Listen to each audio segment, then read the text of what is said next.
Hello students and welcome back to Education Eternity. तो class 10th आज आपका chapter होने वाला है पीरियोडिक टेबल, मतलब periodic properties and variations of properties, that is it includes its physical and chemical. तो सबसे पहले हम लोग शुरू करते हैं। तो सबसे पहले पीरियोडिक टेबल होता क्या है, मतलब बेसिकली तो a method of arranging similar elements together and separating them from the dissimilar elements is called classification of elements।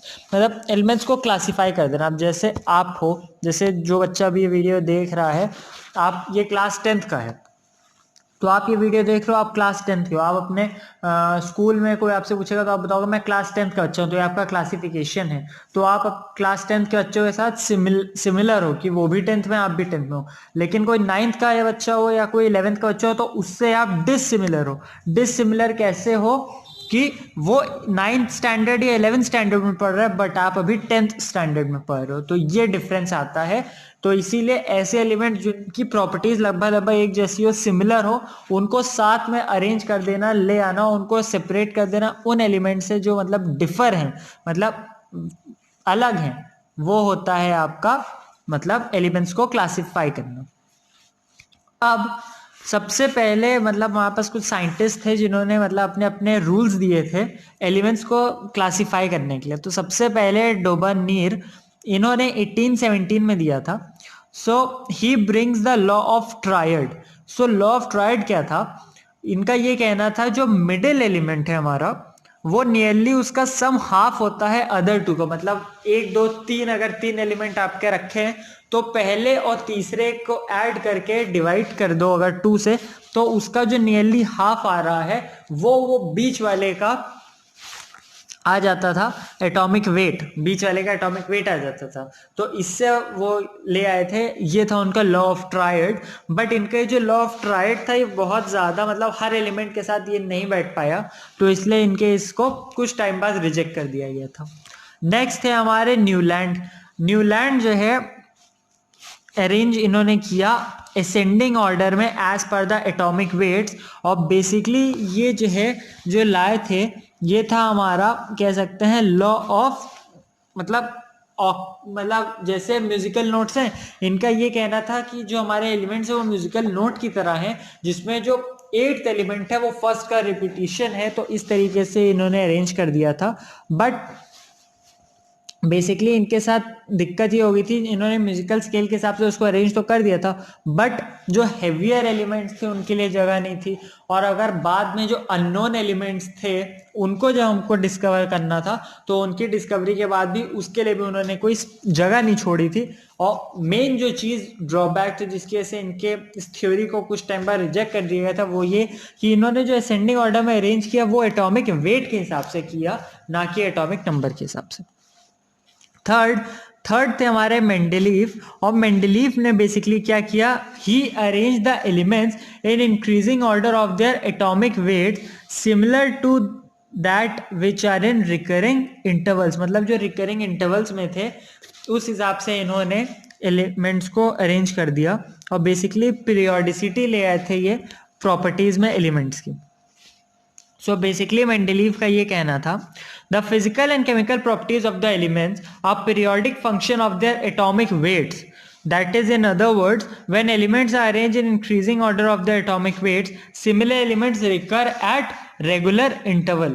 तो मेंडलीव की बात काफी हद तक लोगों ने मान ली थी बट स्टिल ये भी रिजेक्ट हो गई, क्योंकि फाइनली हमारे जो मतलब कैसे मोजली थे ये फाइनली ले आए और इन्होंने बेसिकली ये बोल दिया कि the properties of elements it depends upon the number of electrons and their arrangement। और यहीं से आ गया हमारा मॉडर्न पीरियोडिक लॉ, और ये मॉडर्न पीरियोडिक लॉ आपके लिए इंपॉर्टेंट है, बहुत ध्यान से सुनिएगा, चाहे नोट कर लीजिए।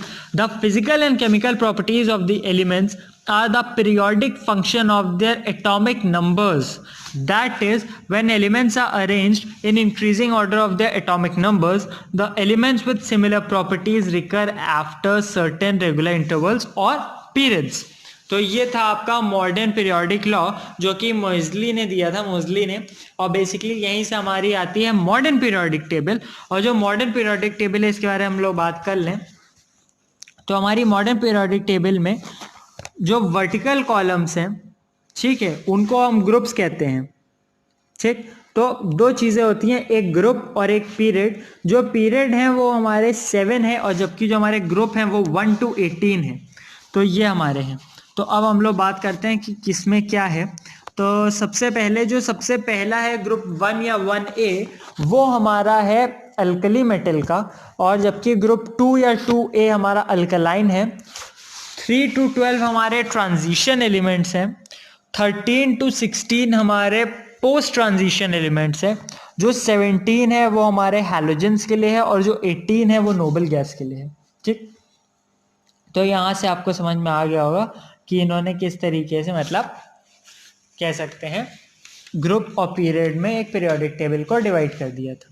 ठीक, अच्छा, अब इसके अलावा एक चीज आती है एटॉमिक नंबर। एटॉमिक नंबर क्या होता है? The number of protons in the nucleus of an atom is called the atomic number of that particular element. Okay, दूसरी चीज होती है mass number. So the total number of protons and neutrons in the nucleus of an atom is called the mass number.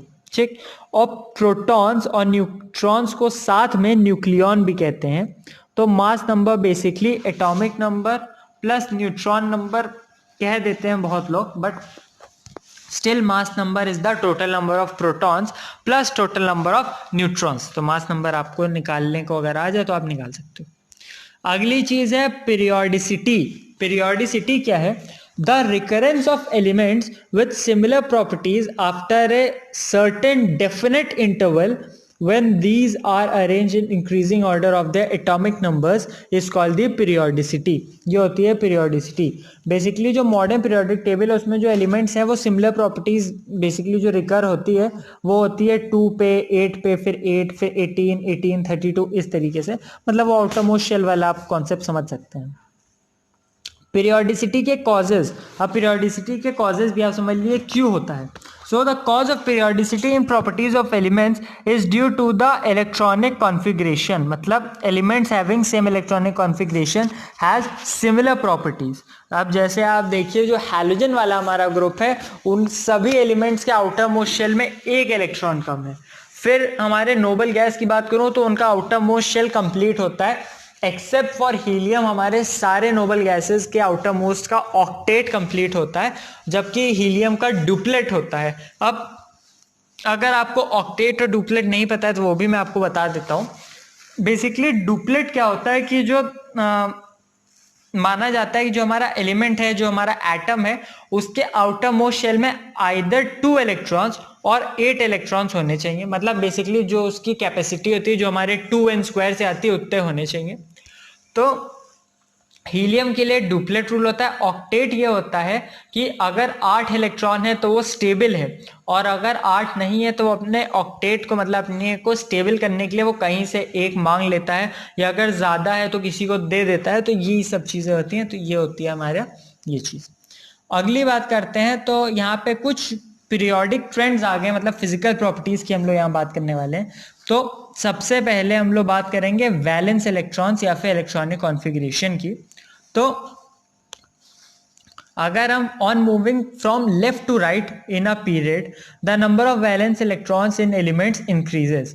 Valence electron या electronic configuration left to right आप जाएंगे तो आप देखेंगे कि वो बढ़ रहा है। ये बट ऑब्वियस सी बात है, काफ़ी आसान है।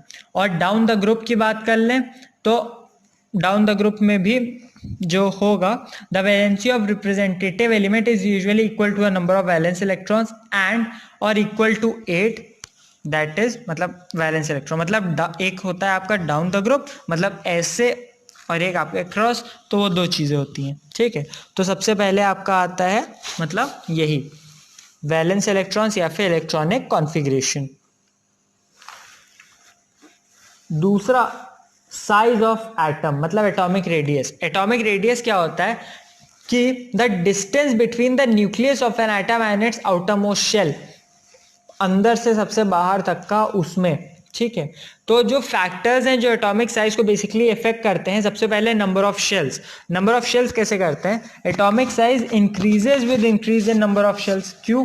क्योंकि जो डिस्टेंस होती है वो न्यूक्लियस से सबसे बाहर वाले शेल की बढ़ जाती है, तो ऑब्वियस सी बात है ये बढ़ जाएगा। न्यूक्लियर चार्ज कैसे करता है? Atomic size decreases with increase in nuclear charge. कैसे? With increase in nuclear charge electrons are pulled in, मतलब जैसे ही न्यूक्लियर चार्ज बढ़ेगा तो जो इलेक्ट्रॉन होंगे वो खींचेंगे अंदर की तरफ, न्यूक्लियस की तरफ, तो इससे जो एटॉमिक साइज है वो घटेगा। ठीक, नाउ डाउन द ग्रुप हमारा जो एटॉमिक साइज है वो क्या होता है? इंक्रीज होता है, जबकि अक्रॉस में वो डिक्रीज होता है। अगली चीज आती है हमारी iso electronic ions. Iso electronic ions क्या होते हैं? Cations or anions having the same number of electrons are called isoelectronic ions। ये होते हैं। ठीक, अब आयनाइजेशन पोटेंशियल या आईपी बेसिकली होता क्या है? आयनाइजेशन पोटेंशियल या आयनाइजेशन एनर्जी भी कहीं कहीं लिखा होता है। The energy required to remove an electron from a free atom is called the ionisation energy और द आयनाइजेशन पोटेंशियल। इसका सिंबल या तो आईपी होगा या आईई होगा, कैपिटल होगा, डिपेंड करता है कि आप क्या ले रहे हो। और what factors affect the ionization potential? सबसे पहले nuclear charge increases, so as the nuclear charge increases the ionization potential increases, because with increase in nuclear charge the attractive force between the nucleus and the outermost electrons also increases। तो अब आपको समझ में आ गया कि nuclear charge बढ़ाने पर ionization potential क्यों बढ़ता है। दूसरा एटॉमिक साइज, अगर एटॉमिक साइज बढ़ा रहे हैं तो आयनाइजेशन पोटेंशियल घटेगा। क्यों ऐसा होता है? With increase in atomic size the distance between the nucleus and the outer most orbit increase, hence the nuclear attraction on the outer electrons will decrease, so energy required to remove the outer most will also decrease. कैसे? अगर कोई चीज आपके पास है, ठीक है, तो आप उसको ज्यादा दम से खींच सकते हो, आपसे दूर है तो आपको काफी टाइम लगेगा। ठीक, तो ये होता है। अगली चीज, अगला टॉपिक है electron affinity. So electron affinity क्या होता है?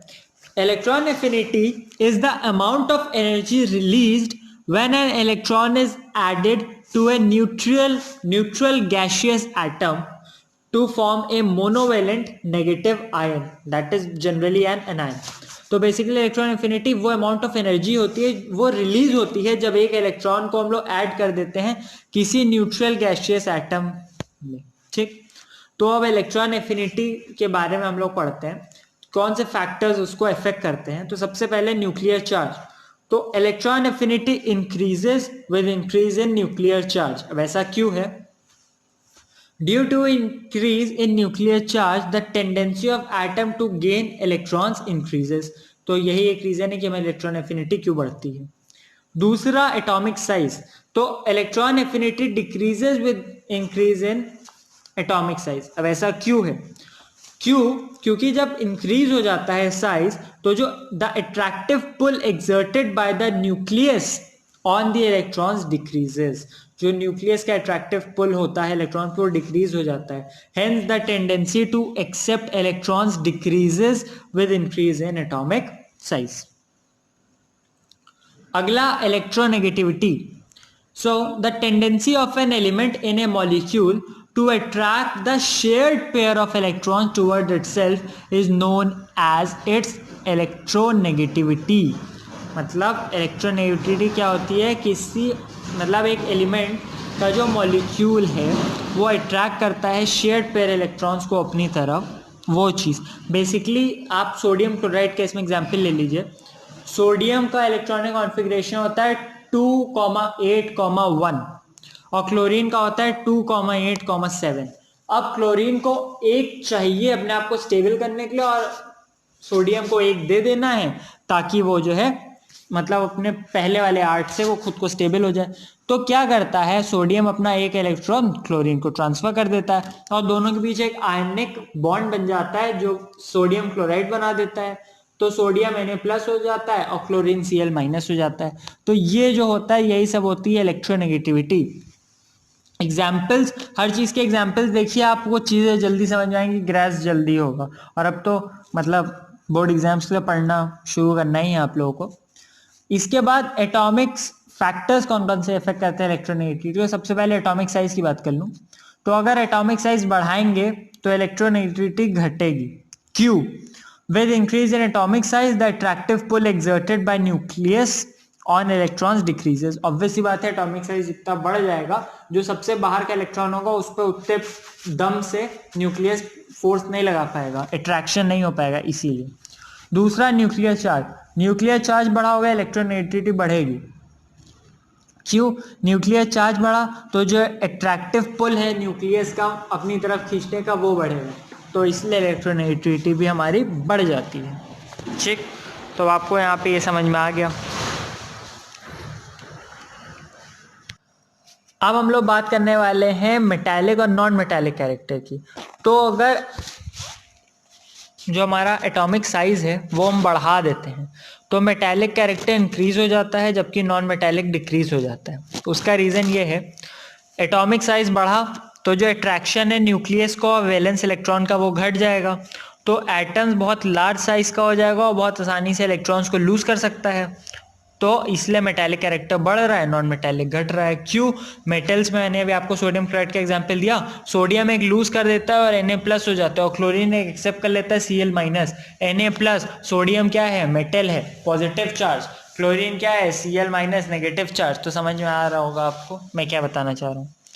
अगला है आयनाइजेशन पोटेंशियल। आयनाइजेशन पोटेंशियल घटाएंगे तो मेटालिक कैरेक्टर बढ़ेगा और नॉन मेटालिक कैरेक्टर घटेगा। क्यों? जैसे ही आयनाइजेशन पोटेंशियल घटेगा, जो टेंडेंसी है एलिमेंट की इलेक्ट्रॉन लूज करने की वो बढ़ जाएगी, और जैसे ही टेंडेंसी बढ़ गई इलेक्ट्रॉन लूज करने की, तुरंत उसमें पॉजिटिव चार्ज आया, और जैसे ही पॉजिटिव चार्ज आया वो मेटल हो गया। ठीक, तो ये सब हो गया, मतलब मेटालिक कैरेक्टर उसने दिखा दिया। अब चैप्टर में जो टॉपिक एक्सप्लेन करने थे वो ऑलमोस्ट मेरे डन हो गए हैं। अब बस कुछ मतलब कह सकता हूँ डेफिनेशंस है वो मैं बता रहा हूँ, आप सुन लीजिए, अगर आप नोट भी कर पा रहे हैं तो नोट कर लीजिए। सबसे पहले लॉ ऑफ ट्रायड जो कि डोवेनियर का था। The law of triad states that chemically similar elements arranged in order of their increasing atomic weights formed groups of 3 elements which is called triads in which the atomic weight of the central atom was nearly the arithmetic mean of the atomic weights of the other 2 elements। मैं आपको पहले ही बता चुका हूँ कि उन्होंने law of triad लाया था, उनका ये कहना था जो बीच वाला है वो पहले और तीसरे के अरिथमेटिक मीन के बराबर। अरिथमेटिक मीन क्या होता है? पहले और तीसरे का जो भी एटॉमिक वेट है उसको जोड़ो, 2 से डिवाइड करो और बीच वाले का वो आ जाता है। लेकिन वो सब में ये चीज़ थ्योरी नहीं बैठा पाए थे, तो इसलिए उनका ये कुछ टाइम बाद रिजेक्ट हो गया था।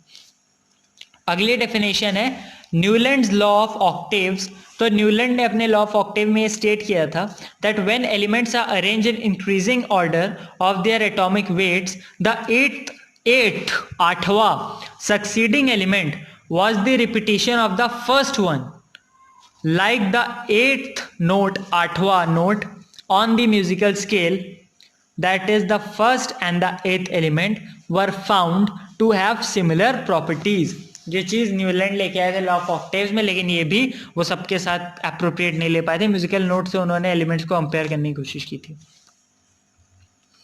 अगला था मेंडलीव का पीरियोडिक लॉ। मेंडलीव का पीरियोडिक लॉ ये स्टेट करता था that the properties of elements are the periodic function of their atomic weights. ये मेंडलीव का था। और मेंडलीव की पीरियोडिक टेबल के बारे में मैं आपको थोड़ी बहुत चीज़ें बता दे रहा हूँ कि जो उसके रोज थे उसको हम लोग पीरियड कहते थे, और जो कॉलम थे उसको ग्रुप कहते थे। 9 ग्रुप्स थे और उसको 0 से 8 उन्होंने नंबर किया था, और 1 से 7 तक की ग्रुप्स फ्रॉम 1 to 7 जो थे उनके उसको डिवाइड किया था उन्होंने सब ग्रुप्स में, ए और बी में। और जो ग्रुप 8 है वो 3 कॉलम का कंसिस्ट होता था। ठीक, ये था मेंडलीव की पीरियोडिक टेबल, जिसको रिजेक्ट करके आया हमारा मॉडर्न पीरियोडिक टेबल। और मॉडर्न पीरियोडिक टेबल क्या स्टेट करता है? The properties of elements are periodic functions of their atomic numbers. ठीक, और बाकी मैं आपको सारी चीज़ें बता ही चुका हूँ। तो आई होप आपको ये चैप्टर समझ में आ गया होगा। वीडियो पसंद आई है प्लीज़ लाइक कर दिएगा, चैनल को सब्सक्राइब कर लो, नोटिफिकेशन बेल को दबाना मत भूलना। और thank you so much students for watching. कोई क्वेरी है तो कमेंट सेक्शन आप लोग के लिए खुला है। Thank you so much.